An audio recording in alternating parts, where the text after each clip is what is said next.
হাজী আব্দুল আহাদ উচ্চ বিদ্যালয় ও কলেজের অষ্টম শ্রেণীর বি শাখার শিক্ষার্থীদের একক কাজ হিসাবে গণিত বিষয়ে জমির নকশা অঙ্কন করেছে।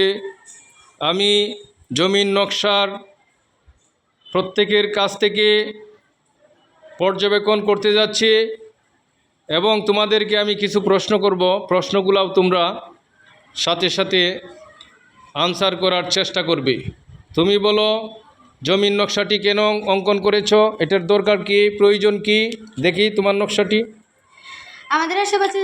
আমাদের আশেপাশে জমিগুলোর চিত্র ঠিক এমনটাই। আমাদের এখানে দরকার হচ্ছে আমাদের ক্ষেত্রফল, জমির ক্ষেত্রফল, ত্রিভুজ, চতুর্ভুজ, ট্রাপিজিয়াম, সমান্তরিক ইত্যাদি ইত্যাদি। না, আমরা বিভিন্ন জমির যে আকৃতি আছে, আকৃতি সম্পর্কে আমরা অবগত হব এবং বিভিন্ন ক্ষেত্রের ক্ষেত্রফল সম্পর্কে অবগত হয়ে আমরা জমির মাপ বা পরিমাপ নির্ণয় করার জন্য আমরা কি করতে পারি? সহযোগিতা করতে পারি। আচ্ছা, তুমি বলো, তুমি সুন্দর একটি জমির নকশা অঙ্কন করেছো। এখানে কি কি দেখতে পাচ্ছি আমরা, বলো।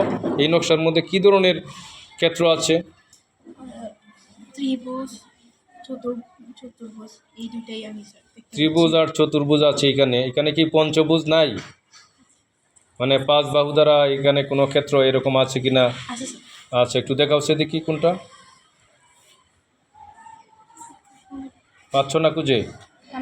পঞ্চভুজ, পাঁচ বাহু, পাঁচটি বাহু দ্বারা একটু দেখছেন কোথায় আছে?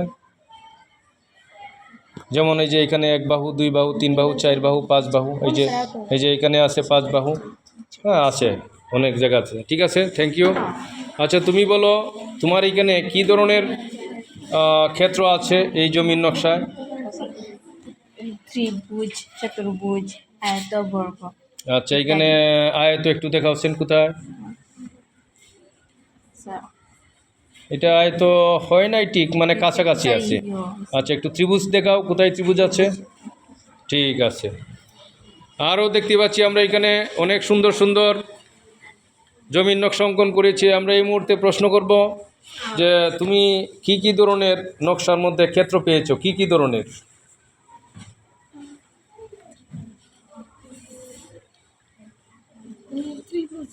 ত্রিভুজ। আচ্ছা, আর ট্রাপিজিয়াম আছে এখানে, দেখো তো ট্রাপিজিয়াম কোনটা? হ্যাঁ, এটা ট্রাপিজিয়াম। এখানে কি আয়তক্ষেত্র আছে? আচ্ছা আচ্ছা, ঠিক আছে ঠিক আছে। তোমরা এখানে জমির নকশা থেকে যে ক্ষেত্রগুলা পেয়েছো, এই ক্ষেত্রগুলার কি ক্ষেত্রফল জানার দরকার আছে আমাদের? আচ্ছা, কেন দরকার ক্ষেত্রফলগুলা? এটার মাপ নিতে লাগলে স্যার আমরা ক্ষেত্রফল দরকার। মানে বিভিন্ন ক্ষেত্রর মাপ জানতে হইলে ক্ষেত্রফল দরকার। তো ক্ষেত্রফলগুলা জেনে আমরা পরিমাপ করতে পারি। আশেপাশে জমির কিংবা আমরা বাড়ির আশেপাশে যে সমস্ত জায়গা আছে, এই সমস্ত জায়গায় পরিমাপ করার জন্য আমরা কি করতে পারি? সহযোগিতা করতে পারি। আচ্ছা, এরপরে আরও দেখতে পাচ্ছি এখানে সবাই অঙ্কন করেছে। তুমি বলো তো দেখি, তোমার এখানে কি কি ক্ষেত্র পেয়েছো জমির নকশা?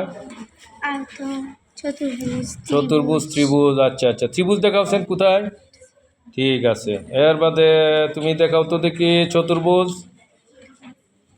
চতুর্ভুজটা এটা কেমন দেখা যায়? আয়তাকার হয়েছে না কিছু বেশ কম আছে? আচ্ছা, এখানে কি আরও ত্রিভুজ আছে? ত্রিভুজের ক্ষেত্রফল কি মনে আছে? মনে নাই? আচ্ছা, ত্রিভুজের ক্ষেত্রফল কার কাছে মনে আছে? কে বলতে পারো? যে কোনো একজনে বলো ত্রিভুজের ক্ষেত্রফল। না, লম্ব গুণ উচ্চতা না। ত্রিভুজের ক্ষেত্রফল হচ্ছে হাফ গুণ ভূমি গুণ উচ্চতা। আচ্ছা, এখানে আয়তক্ষেত্রের কথা বলেছ। আয়তক্ষেত্রের ক্ষেত্রফল কে বলতে পারো? হ্যাঁ, বলো দেখি। দৈর্ঘ্য গুণ প্রস্থ। না, দৈর্ঘ্য গুণ প্রস্থ গুণ উচ্চতা না, দৈর্ঘ্য গুণ প্রস্থ।